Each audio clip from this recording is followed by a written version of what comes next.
Well, it looks like we're live, Tom. We are live. Excellent. What's up? Yeah, I'd love to try a different view, Jess. Yes, thank you. I think there's a square view that I'm quite fond of. Yeah, I like that. Do you like that, Tom? Yeah, I like that a little better. Okay, perfect. Thank you so much, Jess. Much appreciated. And thank you, Heather. All right. What's up? Welcome. This is Tuesday, April 20th, 7:01 p.m.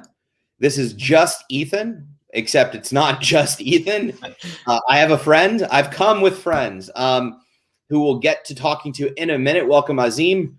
Welcome, Dolce, if you're still here. As always, we like to take a couple minutes and let people get in and get settled and get situated. So please, as always, say hello. Give us a shout out. Well, actually, we'll give you a shout out. Let us know where you're from and what's going on. And we'll get started momentarily. Should be a good one. I'm extra tired, so it should be interesting. Hi, Katie O'Dunn. Hi, Katie. Two of my favorite humans. Yes, that's true. Okay. Highlighted. So if you're just joining us, welcome to another edition of Just Ethan. We have a great guest for you tonight, and we're answering questions all night for the next hour. So in the meantime, please let us know you're here. Say hello. Tell us where you're from. Tell us what the temperature is and your favorite ice cream. And we'd love to hear what else is going on. Katie, that includes you. 64 degrees, and I'm a big cookies and cream fan. I'm a big cookies and cream fan too. I think that's a strong. Wow, that's the wrong keys on the keyboard. Stacy Hirschman. Hey, Stacy. Good to see you. Hi, Stacy. Who else is out there? We'll get started just in the next 10 to 15 seconds. Please don't hesitate to say hello.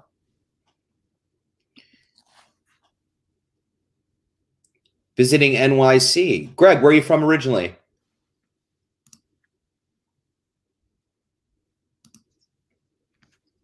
Greg, Superman ice cream. What is wow, that sounds good.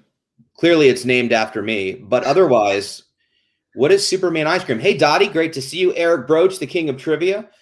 Do you know Eric, Tom? Eric currently has $7,000 in gift cards to the merch store based on the amount of trivia that he's won. That's awesome. We got Allie from LA, Nikki Bradley all the way from Dublin. Good to see you, Nikki, and our always good to see Deirdre. Hello, Deirdre. It is just after 7. Let's get started. Continue to say hello. My name is Ethan. This is Just Ethan. If you don't know me, I'm a national advocate for the International OCD Foundation, which simply means I have OCD. And I won't stop talking about it. I won't. I won't. With that, let's get some quick housekeeping out of the way, and then we can dive right into conversation and questions. And most importantly, what is Superman ice cream? I'll get to that in 1 second. Cliffhanger. This town hall is intended to serve as educational content and is not intended to replace therapy. For treatment-related questions, please be sure to work with your local provider or contact a local clinician. The International OCD Foundation is not a crisis hotline and should not be used if you are in distress or feel unsafe. If you're in a crisis or you are ever feeling suicidal or unsafe, please go to your local emergency room, call 911, or call the Suicide Prevention Hotline at 800-273-8255, just below. As always, I always say this, we want to be respectful and kind. We want to be respectful and kind and create as safe a space as possible. As always, this lives on the interwebs and will be there on Facebook and YouTube and Twitch and other platforms for many years to come. So it is public, but as always, we like to create a safe space, a supportive space where we can have good conversation and support one another. So please keep that in mind. With that, I don't know. I don't know whether to introduce you, Tom, or go over Superman ice cream. Superman ice cream. Superman ice cream, it's blue, swirly ice cream that tastes like vanilla. It's like a surprise every time. I don't know. I kind of feel like there's a better description. Anyway, okay. So without further ado, welcome, Just Ethan. We have an awesome guest. He's been on the show before. He's actually the first individual to be on Just Ethan twice because I don't have guests very often. So you have that distinction, Tom. That's a heck of an honor. It's legit for sure. Tom Smalley was diagnosed with OCD and BDD at age 15. Since age 17, he has been an advocate for the IOCDF and has spoken at 5 national conferences, along with awareness events in several colleges and universities in the Northeast. Thomas is currently a graduate student in Merrimack College, working on a master's in exercise science. He finishes it this month, so congratulations, Thomas. Thank he you. is also, I guess, since the last time we spoke, became a lead advocate with the IOCDF. Tom is been well, first of all, hi, Tom. How are you? Good. Thanks for having me. I'm good. Happy to be here. I'm always happy to have you on. You're literally one of my favorite people in the community. You're an inspiration at an amazingly young age. And I think I look up to you quite a bit. And so thank you for paving the way for many things, which we will talk to.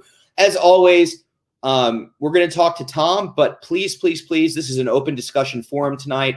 Any questions that you have around OCD, anything that's going on, please don't hesitate to ask. And we would love to get to your questions. So feel free to load them in the comment thread. As always, we will go in order and try to incorporate you into the conversation as much as possible. Awesome. Deirdre said, and please do not stop talking about OCD. We literally never do. We definitely don't.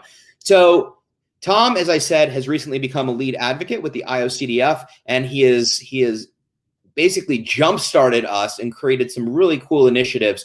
So the first thing how are you? What's going on? What's the latest in the world? Good, Tom? good. Yeah, no, I mean, it's been a busy year for sure. Finishing up this master's degree is exciting, but I accepted another position at Wagner College in Staten Island in New York City. So I'll be headed there in June. Amidst all the craziness with advocacy work, I'm going to be a strength and conditioning coach there. So I'm looking forward to that. And, being in a place where I'm surrounded by people that value what I bring to the table and like-minded people that are always looking to face challenges head on and improve situations. So really excited for that. And then just, what we're doing with the IOCDF, I think all of us at the IOCDF as a team are doing collectively just amazing work and really pushing that envelope of, breaking the stigma of OCD. So I'm really, really excited for what we have going on there too. That's awesome, Tom. I appreciate you saying that. It's awesome to hear that you're about to get your master's. I just think about, our age difference is I could be your father, Tom, and I'm never saying that again. Strike that. Cut it out. We're cutting out from me. No, but it's really awesome because I always tell my story. I had 3 months of college and dropped out because of OCD. Thought I had a brain tumor. It was another 12 years before I got the right treatment. And, no one should suffer longer than a diagnosis and then getting treatment right away. But it's really meaningful to hear individuals like you that were able to access treatment, less than 10 years. Yeah, seriously. I mean, well, it's pretty awesome to see my high school report card and see all the D's on it and all the C's and a couple F's. And then, looking at where I'm going to be, come May, it's pretty remarkable what treatment can do. And I know how fortunate I was to be able to find treatment early on in my diagnosis, whereas so many people still have to wait 10, 15 years before they're even diagnosed and receiving the proper treatment. I think that, I definitely count my blessings there. It's definitely true. I was very fortunate in the fact that I had somebody, I went through a few different therapists, and then on the fourth one, I met with somebody and we kind of, I saw Dottie just said hard to find treatment. It really is. I think that's something at the IOCDF that we're really trying to help people find low cost treatment that's, available to people. So I definitely am lucky that I found someone in Amy Common in Westport, Connecticut that actually was close by and actually was able to help me. And hey, Valerie, good to see you. I think that's, it continues to validate the work that we all do, right? I started advocating in 2011. So I guess it's been 10 years now. And just to know that, I always think about, I think in the beginning when you get better, all the things that you missed or what you missed out on, or if you could just go back. And, I think one of the hardest things that I reflect on was leaving school. I didn't want to leave college. I was an acting major. I was in a audition conservatory program. Only 20 got in the country and I loved it. I'd found my people It was the first time I felt like I really belonged. I was absolutely crushed leaving, but I just felt like I couldn't do it. And it's, a regret, for sure of mine. So to be able to hear, individuals like yourself that have quite remarkable stories as well, and where you are today, I think it's awesome. And it's so funny because you said you look up to me, but I looked up to you, seeing your speaking at the conferences when I wasn't even an advocate yet, and then seeing you talk. So it's just kind of funny how now I'm in this position where I'm thankful to be able to work with you. It's pretty awesome. Well, thank you very much. I appreciate saying that. And that's a great lead into first question. Jay asked, can you please explain what an OCD advocate does? Tom, you want to take it away? Yeah, a lot. But like Ethan said, we don't stop talking about OCD. What we try to do as OCD advocates is just educate as much as we can. That's what I think of as an advocate is I know I'm not going to change everybody's perception of mental health, but if I can advocate and educate one person at a time, that one person's going to realize what OCD is, and then that's going to snowball effect. And now so many people are realizing what OCD truly is. So an OCD advocate educates, inspires people to share their story. Ethan, you could obviously add plenty of stuff too. I think you're doing a great job. Jay, it can take many different forms, and what we're doing is one example of advocacy at its simplest form. And this is just my own opinion. I think it's you sharing your story with someone else. That's its simplest form.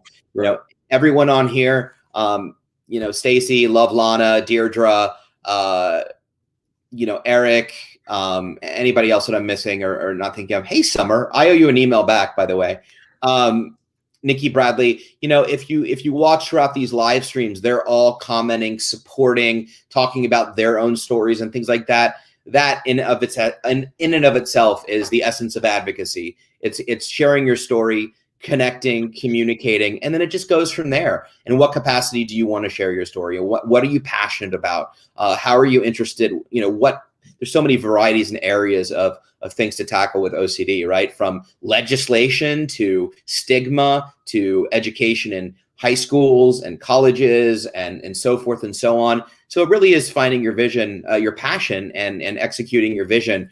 But an OCD advocate can be as big as, a celebrity talking on a very public stage to our live streams to somebody just talking to someone else inside of a waiting room at a clinic. Right.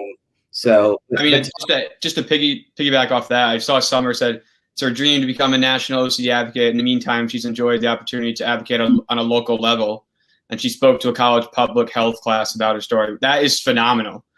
So I think a lot of times people see us on a screen or see faces in the media sharing their story on a national level, and that they think that that's all they can do. But really, so much of the advocacy work of the grunt work is done at those lower levels where you're advocating one person at a time or two people at a time. And so sharing to a class is going to have just as much of an impact in the grand scheme of things as, someone writing a blog article in the Players Tribune or, in the news.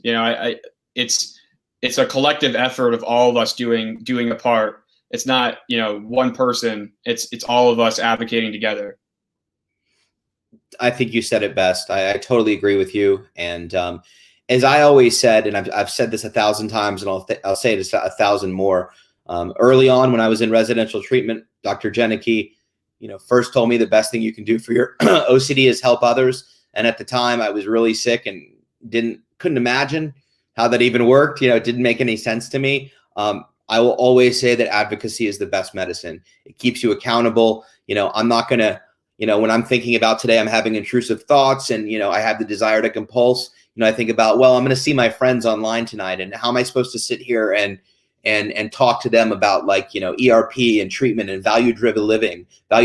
I'm sorry, I'm exhausted. My words are not coming out, but value-driven living, and then compulse 2 hours earlier, right? Doesn't mean I'm perfect at it. Doesn't mean I haven't, but it holds you accountable. It's an amazing way to give back, but also help yourself at the same time. So thank you for that question, Jay. Really appreciate it. I hope that answers. Some of my favorite advocacy is just connecting with one person. I love doing it. I love emails. I love sharing stories with one person. You know, you touch one life, you make a difference, you connect them with treatment in any way. It's just a powerful way to connect and help our community. And as Tom said, compassionately educate. And I don't know if you know Tom's story. I don't know if he wants to get into it, but I think Tom is an amazing example of someone who has compassionately educated and given light to this disorder. We had opportunities to go a variety of different ways in a very national spotlight, and shows, I go high when you go low, that kind of thing. Right. And really, Yeah. Go ahead, Tom. No, I mean, I mean, for those that don't know, I was in a situation in college where, I was in a national spotlight for being belittled and bullied about my mental health and my OCD, and I had disclosed to someone that I thought I could trust and that I had been working for, and that turned out to be I wouldn't say a poor choice in my part, because I'm gonna share about my mental health no matter what. But that person started belittling me and bullying me about it, and it got to the point where it leaked out into a news outlet, and I was on a national stage. And then I had the choice of either of trying to say something like it's his fault, like blah blah blah, put the blame on him, or I could just educate about OCD and take the high road. And that's kind of what I did. And if I think in my heart, like, I knew that's what I wanted to do. As frustrated as I was about being bullied about my OCD by someone I thought I could trust, I knew what my down to my core, that what I wanted to do was advocate for it and educate instead, and compassionately educate, like you said, Ethan. So just choosing that outlet, even if even on a smaller scale, if you hear someone say, I'm so OCD, instead of just going, oh, are you? Like, do you even know what that means? And getting all angry at them, say, hey, do you know what OCD means? Have a conversation with them. Like you said, in the waiting room, like, have an actual conversation, and don't come off, kind of angry or upset, and kind of just compassionately tell them what OCD is and how they can help educate other people too. For sure. And most people really just don't know. They just don't know what it is, what it actually is, versus how the media and the public gets portrayed, film, TV, things like that. I've had so many amazing conversations with people that, may have said something accidentally or let it slip or whatever, and it's turned into some really meaningful conversations. And so, yeah, I always say compassionate education, because that's really the way we want to approach it. I want to get to, and with that, I see your questions. We will definitely get to them. But first, speaking of athletics, I want Tom to talk a little bit about what you've got going on with the IOCDF. It's pretty awesome. Go ahead, Tom. Yeah, no, I'm really excited. I mean, this is something that's been in the back of my mind, kind of brewing, that I've wanted to be able to come and bring to fruition. But it just, the IOCDF has blessed me with the platform to do it, and the team to do it. So what we're trying to do right now is, and what we're in the works with a great special interest group with athletics, is, so my background, I'm a college strength and conditioning coach. So I'm around 500 athletes in a week, and I see them for 45 minutes at a time, but I get to know them pretty well. And so what I've noticed is that mental health is really neglected through my experience, when I was a sophomore in college, when I was in the national spotlight, and through my coaching, I've realized that it just doesn't get athletic performance. There's so many physical qualities that we touch on, but we don't touch on the mental aspect. And so what I've noticed is that there's this macho man culture in athletics and in sports. And what I really want to do is try to break that down and show athletes that they can be vulnerable, and that showing emotion is not being mentally weak, or that having a mental health disorder does not make you mentally weak, or you're not mentally tough, because a lot of that culture in sports is about how tough you are, how mentally tough you are. And that has no correlation to mental illness. I actually would argue that most of the people that have mental illness are some of the toughest people I've ever met and some of the most compassionate. So the initiative that we're starting is called Anxiety in Athletes. And similar to Anxiety in the Classroom, it's going to be a website where there's going to be resources, blog articles. With our team, there's about 5 to 7 people in our special interest group, and our bios will be up there. And anybody that wants to get involved is more than they can absolutely reach out to me, and I would love to have you involved. So what we're trying to do is build up this initiative enough so that we can kind of push it into college athletics, push it into professional sports, and break down that wall of stigma of, you know, that macho man culture, not mentally tough enough culture, and kind of understand that mental health needs more attention in athletics. So it's going to be called anxietyinathletes.org, and it's going to be similar to the Anxiety in the Classroom page, where there's going to be a lot of resources for coaches, parents, athletes, any sort of athletic trainer, strength and conditioning coach. So we're really, really lucky for that, that we're going to have this platform. And the IOCDF is, you know, there's a lot of behind the scenes work that we are really working hard on. And I know so many people have had my back with this initiative. So I'm really, really excited to see it actually come to fruition. So there's going to be a web series starting May 12th at 7 p.m. that I'll be moderating. The first episode, we're actually going to have John Buck, who is a former MLB player with OCD, and he's going to kind of share his story. And each episode, there'll be 6 episodes total. We're going to have different special guests, and it's going to be, you know, different topics coming out to coaches and teammates. I know Katie O'Dunn's going to be on that one, talking about mental health to coaches and teammates, and, you know, being a college athlete with OCD. So there's going to be a lot of different topics. It's going to be a lot of fun.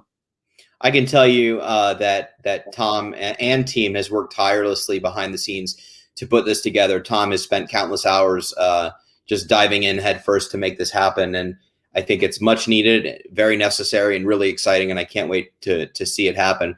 On a personal note, I have a theory that they were trying to figure out a series of town halls that there's no way I could be a guest on, and they came to this, athletics. But that's just my own personal theory. So no, it's really exciting. And, you know, I think that it's going to help so many people.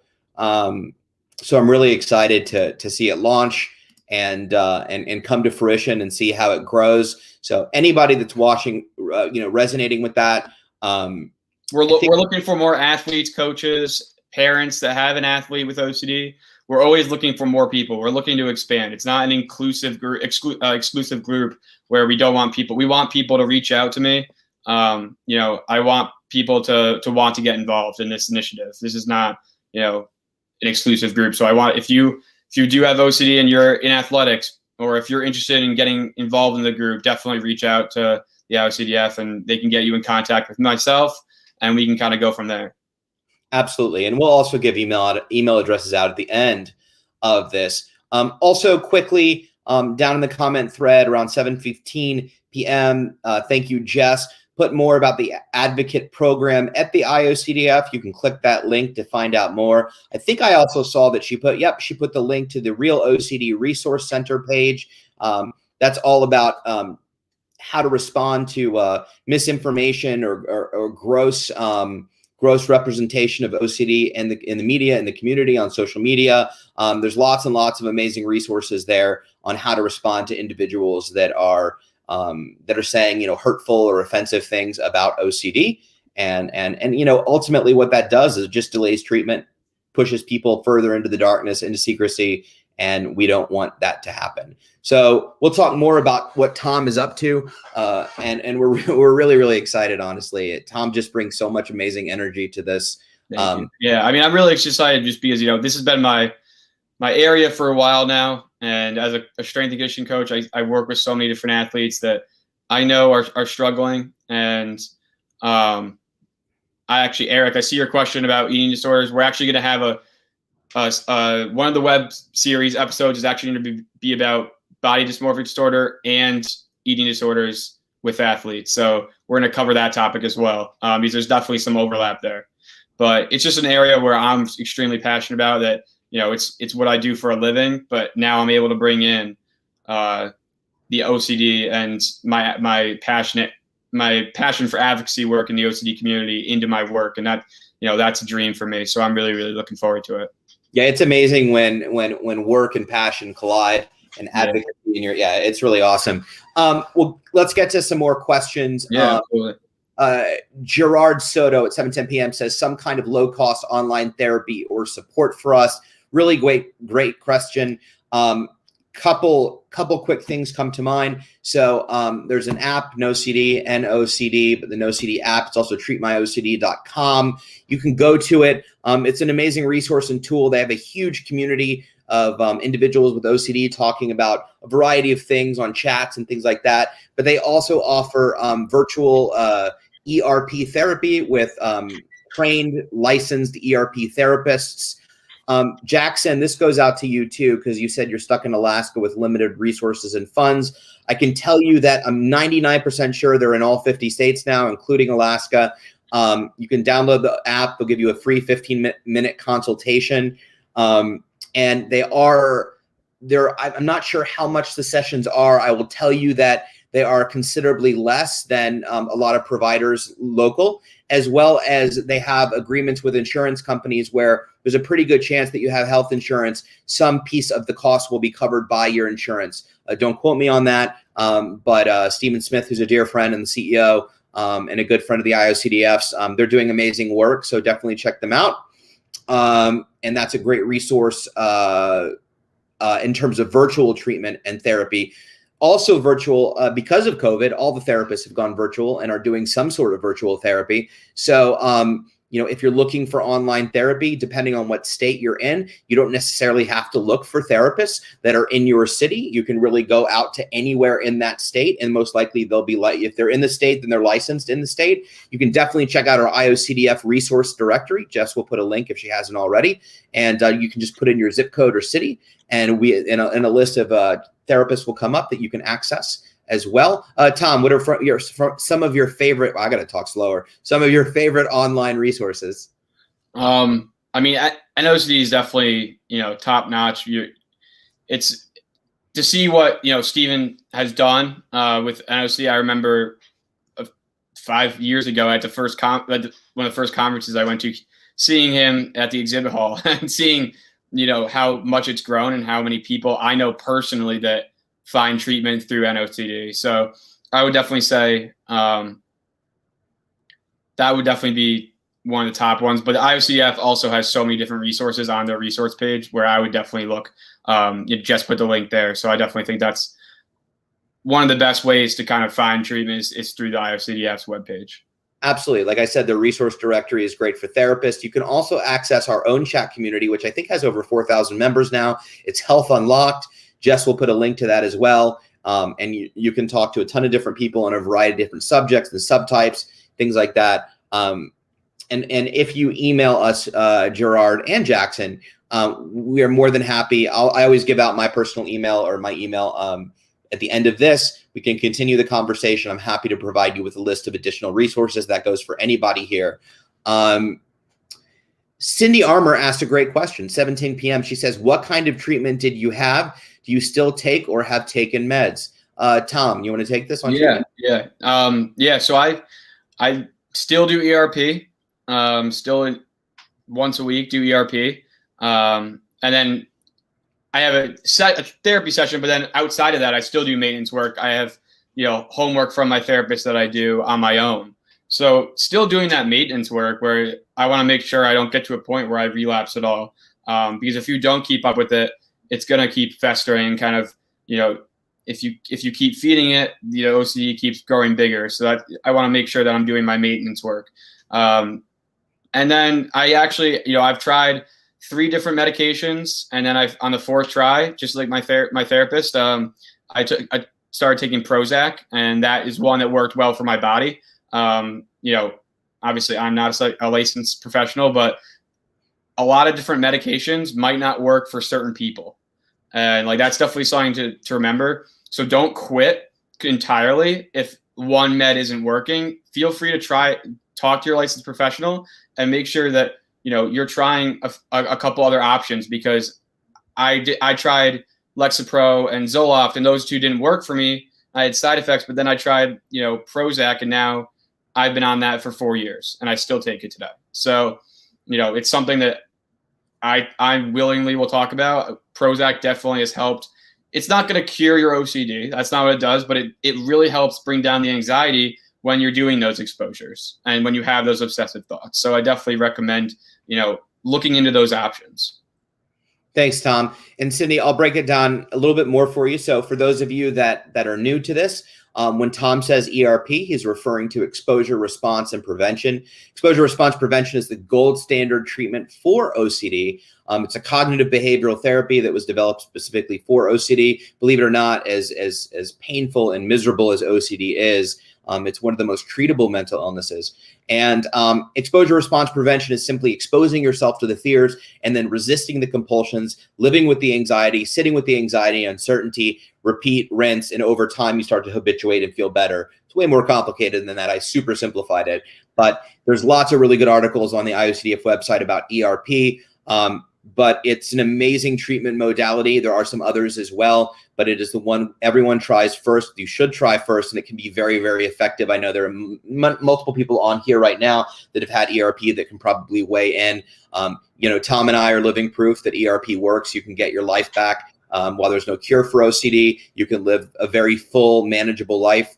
No difference than I always say a diabetic. Some for me, and I don't speak for Tom, but for me, some days, some weeks, some months, I completely forget I have OCD. Other times, I'm really struggling. But I always like to say more good days than bad, right? If I have 5 bad days out of a month, and that's just the course of my life, then I will take that versus being on the sidelines of life for 30 years. To answer your med question, typically we don't talk about meds too much because, as Tom said, neither one of us are licensed clinicians or psychologists, psychiatrists. But what Tom said is important to know, which was everybody's body chemistry is different. The medications, people respond completely differently to each medication, whether it's SSRIs or tricyclids or SRNIs, right? They're very different than Advil. Advil, you give to 100 people with a headache, 80 people's headache is relieved.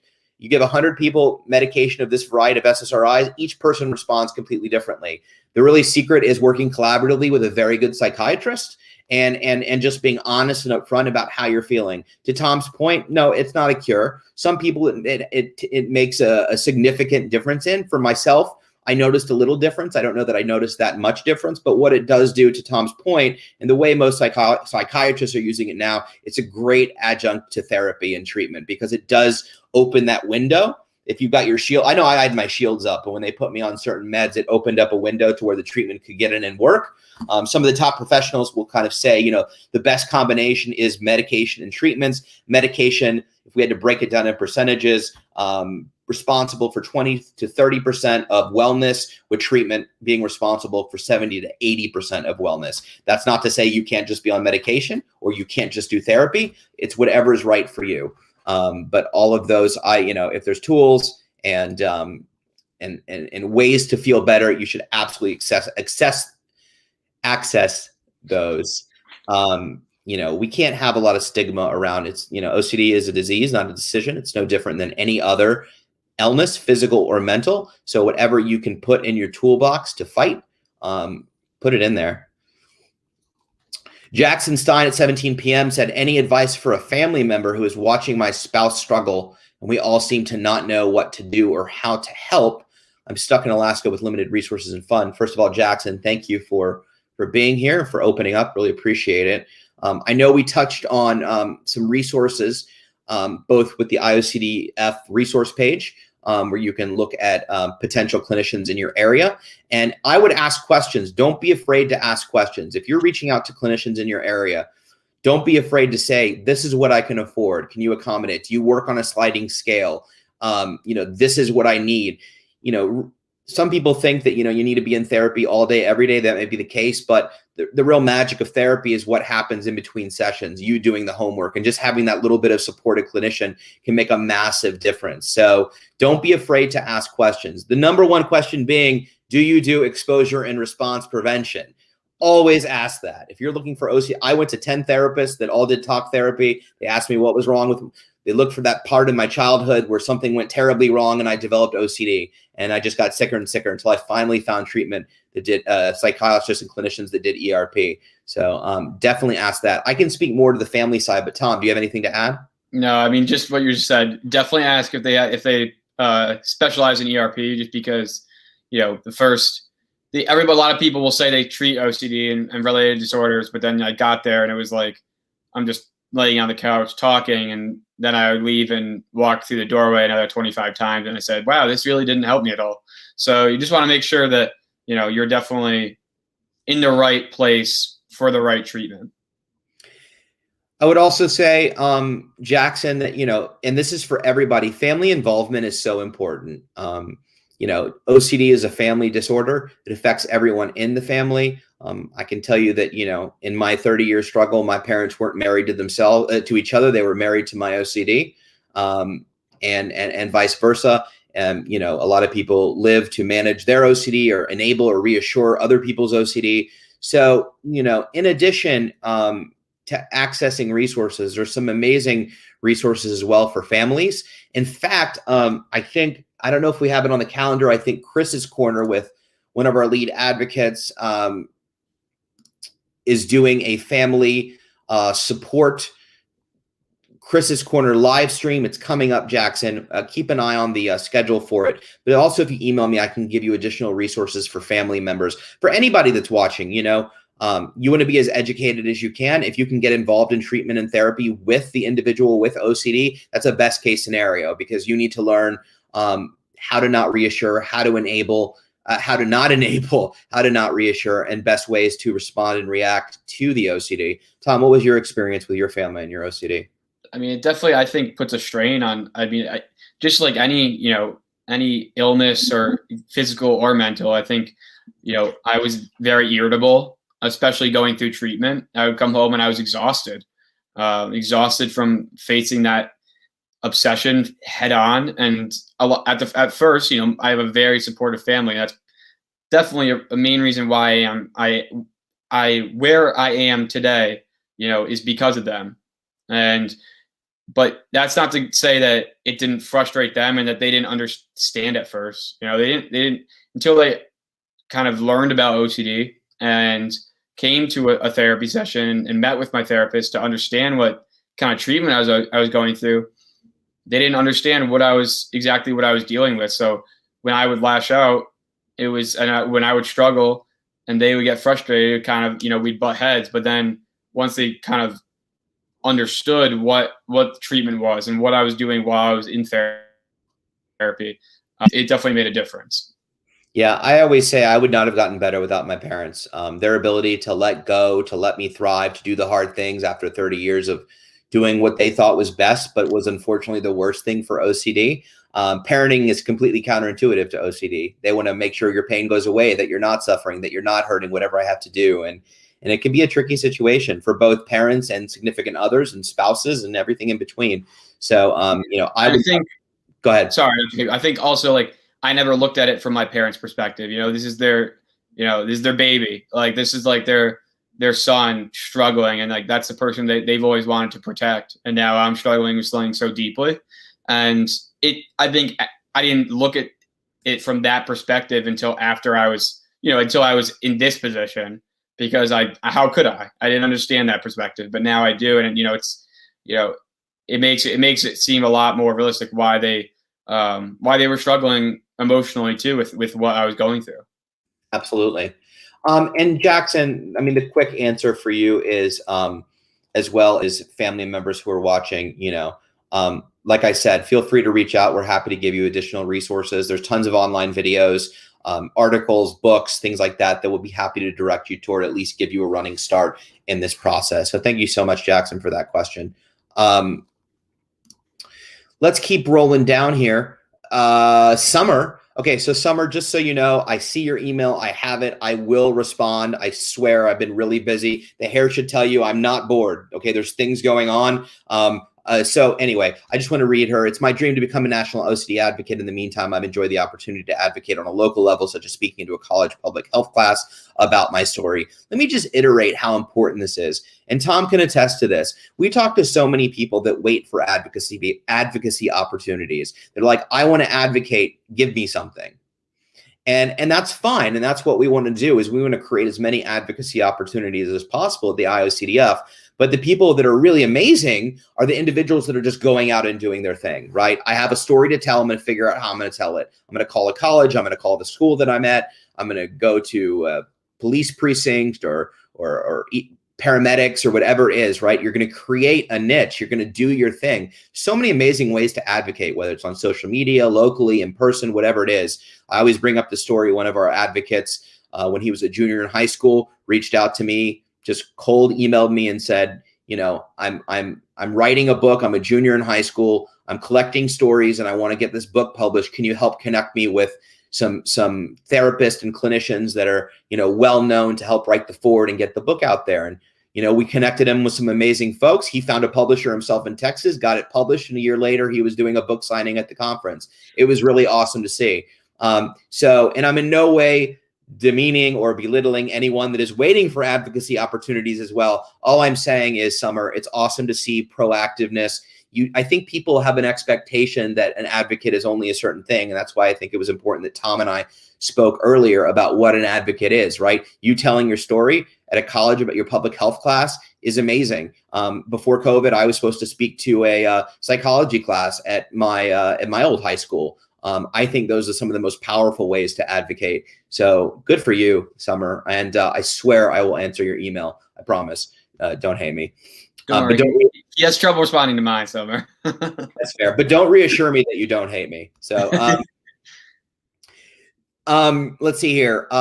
Such a need for advocacy for these various mental health concerns. If you're commenting down below, this program is weird where if I scroll down too far, I lose all the comments at the top. So I'm not scrolling down. So I apologize if I'm not sort of responding in real time. I just want to read Irmila's comment. Amazing work, Tom. Godspeed. There's a cure for OCD in the near future. Advocacy will make a big difference for awareness and acceptance and following OCD sufferers to integrate more into the mainstream. So as we scroll down here, lots of great comments. Thank you so much, Katie. Stacey wrote, the education and guidance piece is most important and helpful to guide individuals online to professional support because there is help and hope. Absolutely, 100%. And, you know, to be quite honest with you all, and Tom and I can speak to this a little bit, you know, we always say there's help and we always say there's hope because that is the truth.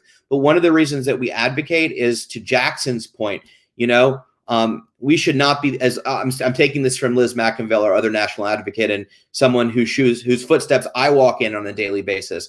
But, you know, we should not be the exception. We should be the norm.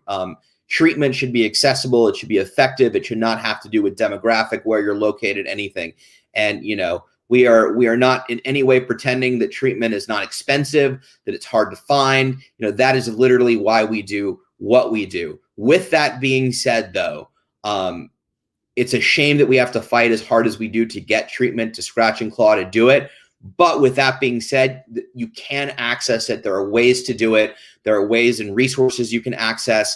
And, you know, that's why we exist. That's why the IOCDF exists, to create an atmosphere and a culture where we can access treatment simply and easily. I always use the analogy, you know, if you've got a foot problem and you go to a doctor, it doesn't take you 10 years to find a podiatrist.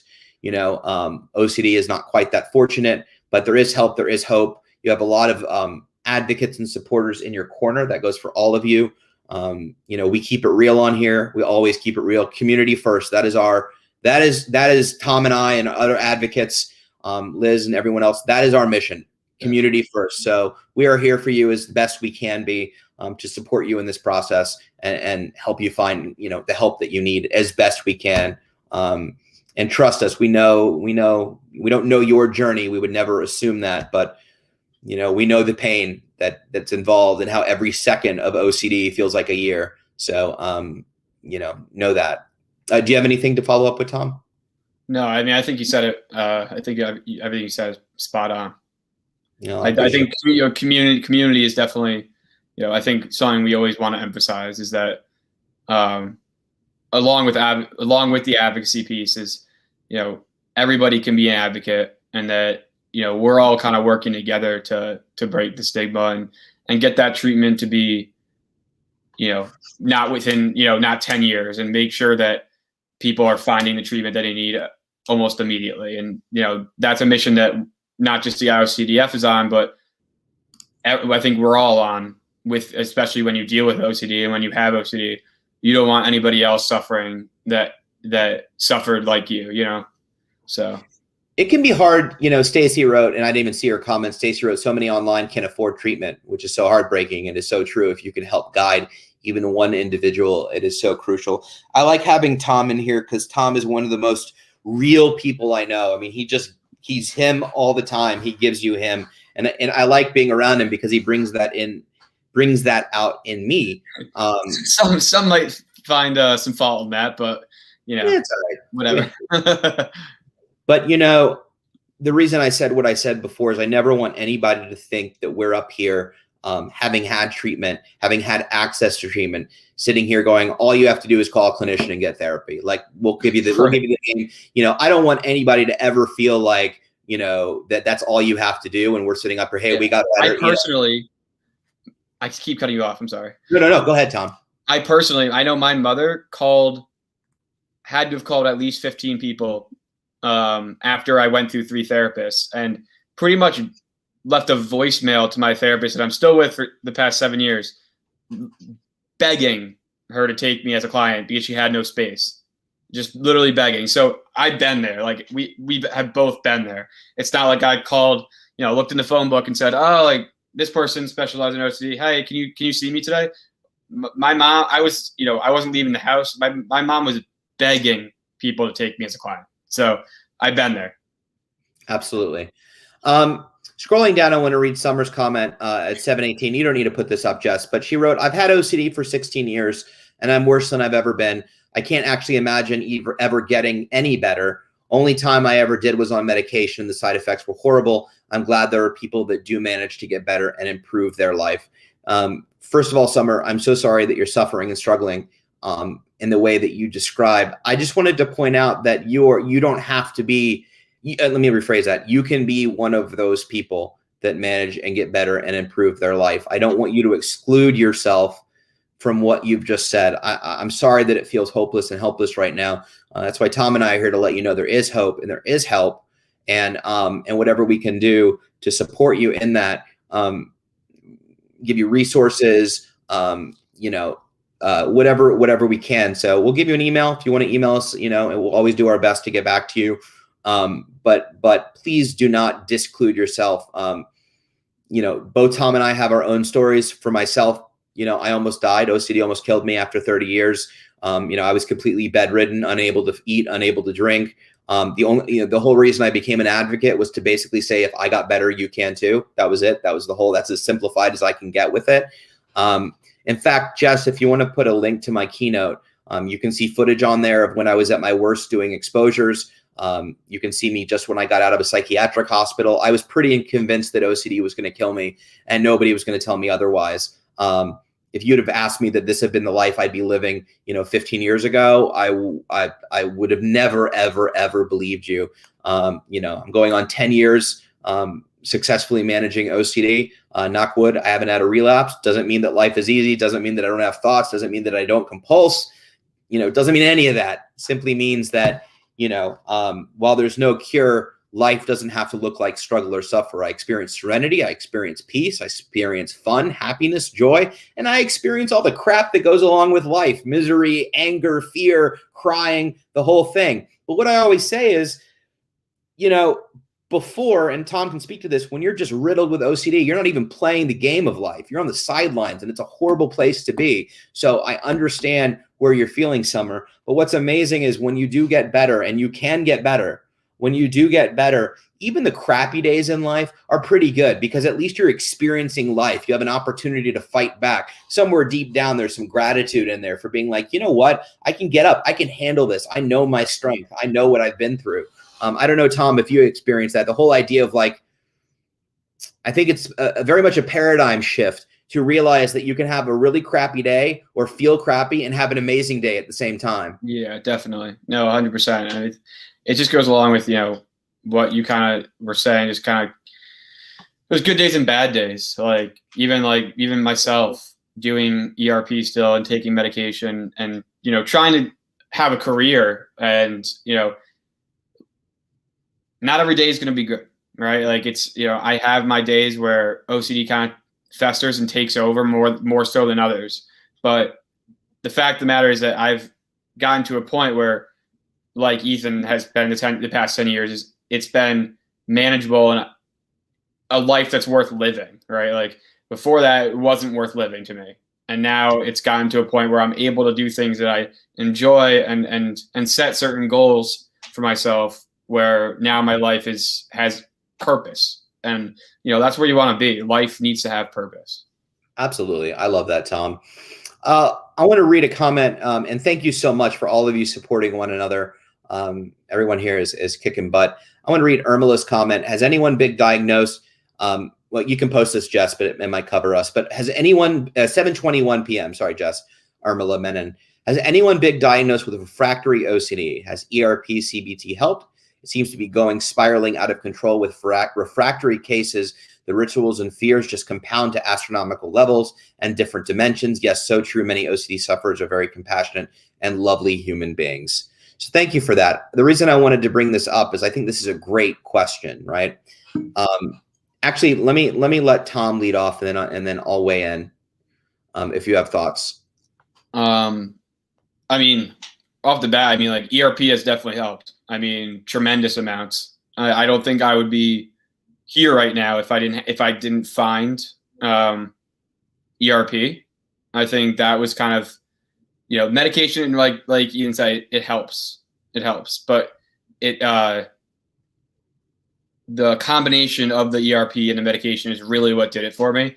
And as much as that anxiety, it was so excruciating sitting with for hours, even after therapy. I leave therapy and it was still sitting with that anxiety, but it was so worth it in the end. Now seeing how much it helped me. Absolutely. So I have a couple thoughts, Irmila. The first one is that, and the reason I wanted to bring this up. So I had a pretty refractory case of OCD. Part of it was because I didn't find treatment for 30 years. So my whole family and I enabled and reassured to the point where, I wasn't willing to believe anything else. The other part of that is, you go see 10 therapists, all of which tell you they can help you, and they don't. You have no hope by the time you find one that can and says, I can help you. I'm like, yeah, I've heard that 10 times. No, you can't. So to buy into treatment and therapy was a hard sell for me. The reason I bring that up is because if you watch my keynote, I talk in it, and I talk how, ERP is the gold standard of treatment. It works. It didn't work for me. And I list another modality, acceptance commitment therapy, or ACT, really was beneficial, but I use ERP all the time now, and so forth and so on. The reason I bring that up is because through advocacy and spending a lot of time with other advocates, what I learned in my own story, and this is just my own personal story, was that ERP didn't not work. I didn't allow ERP to work. I didn't fully buy into it, right? I didn't fully surrender was the word I was looking for. I didn't surrender to the ERP. I was never really willing to let my biggest fear be true or happen or any of that.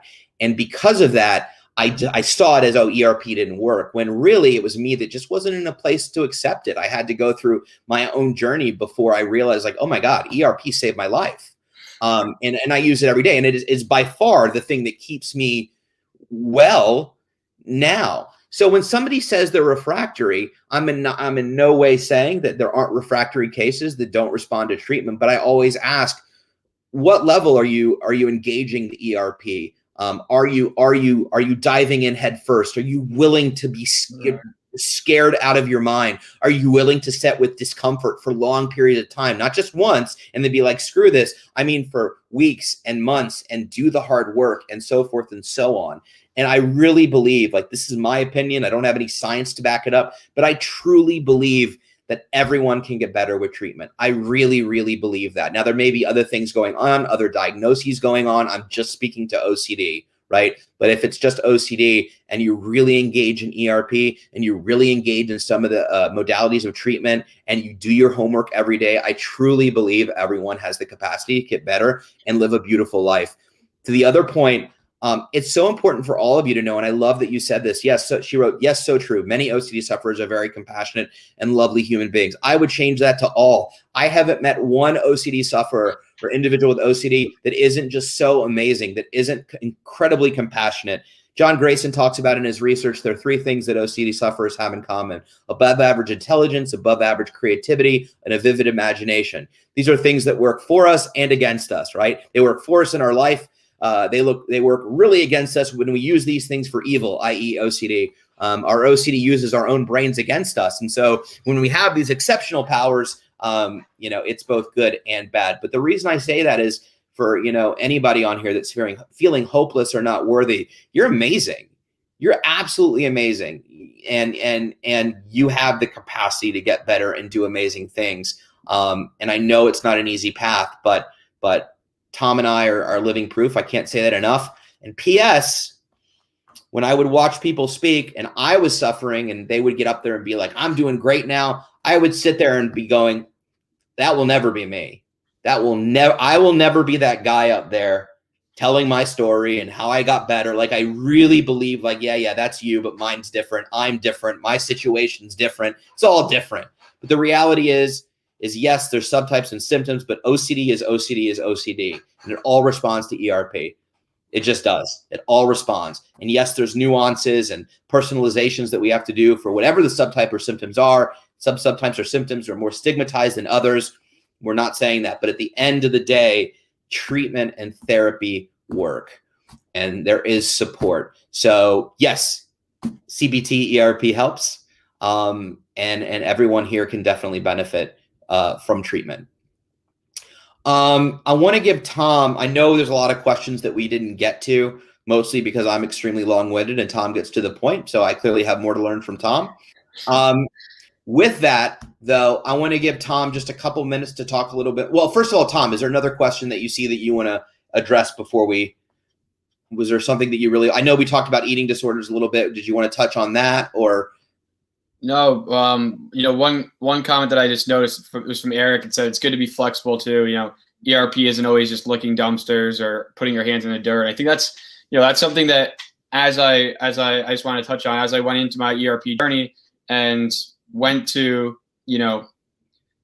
therapy more often and started doing more mental exposures, I learned that, I'm going to have days where I need to do an exposure without even consulting my therapist, because she's given me the tools to be able to know how to do ERP. And maybe I send her a text and tell her I'm doing it, but, just as, for a confidence boost, but knowing how to be flexible with ERP is a skill that you'll learn eventually, as everything, when you keep practicing, you get better at it. ERP is no different. As you go on your ERP journey and your treatment journey, you'll learn that being flexible really does help, because there will be little things that come up throughout your day that you'll realize, oh, I could do a mental ERP right here and right there. And so I really like that comment, Eric. Well, Tom is, and we might go a couple minutes over, and for that I apologize, Jess and Heather, but I think Tom is a professional, literally the best analogy for ERP. He's a strength and conditioning coach, and he can absolutely guarantee you that I can't go to the gym tonight and look like Tom. As badly as I want that, it's not going to happen. I'm holding a COVID stress toy, if you were like wondering what is in Ethan's hands. So why is working out and conditioning and strength such a good analogy for ERP in terms of what you have to do to get to a place where you can? I think what training for me, I was an athlete and I always was more in love with the weight room, and that's why I'm a strength coach now. I was always more in love with the training aspect than the actual sports. And because it was a process, it's a process of getting somewhere. I was never always infatuated and in love with the goal. I fell in love with the process of getting to that goal. And that's no different, from training to get to XYZ, to get to A to B, or from doing ERP and trying to get, move up your hierarchy and into harder ERP sessions or certain obsessions or compulsions that are tough, or more tough than others.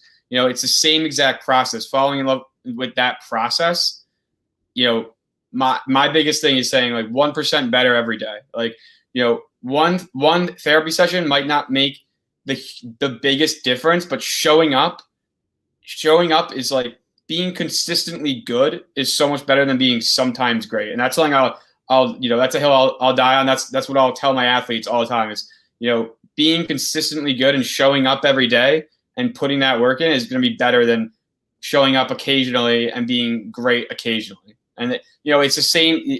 What you see, one reason I love my job and I love the weight room is because what you see in the weight room and what we do with my athletes is no different for metaphors outside of the weight room into life too. And that's kind of what ERP is understanding that process and getting to that goal of having that life that you've always wanted. Yeah, absolutely. I mean, it's such a good analogy because what happens when you go work out? I mean, Tom is a trainer, but a strength and conditioning coach. But if I went to the gym and I hired Tom, the first thing he'd do is he'd start me doing X exercises. And guess what? I would do them, and the first day I'd wake up and I wouldn't be able to walk because he would work my ass off, right? And then I would probably go a week or 2 weeks and I'd work my butt off and I'd finally get to a place where it seemed easy. And I'd be like, I got this. And he'd strap on 18 more pounds of weights and go do it again.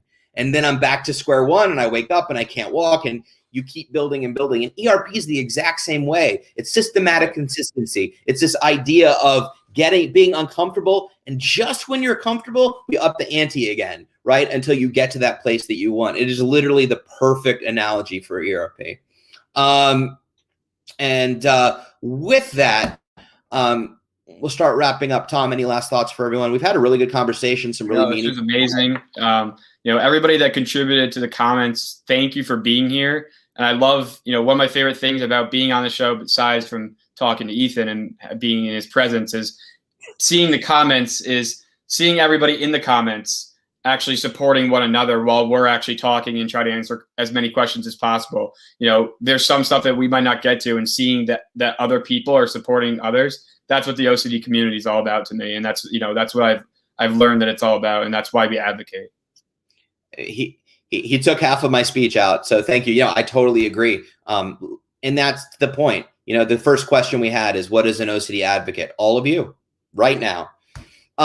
With that, just some quick housekeeping. Stick around. Don't go quite yet. Some things I just want to share with y'all. So first of all, as always, I want to thank, who is she? No, I want to always thank the IOCDF and thank my partner, Jess, behind the scenes for doing all her magic, all the links, managing all the comments. Thank you. So some schedule, some upcoming things that are coming up. First of all, tomorrow, and we've seen her in the comment thread, Katie O'Dunn will be hosting a new Faith and OCD series with guests Micah Howe, Valerie Andrews, and Jed Siev.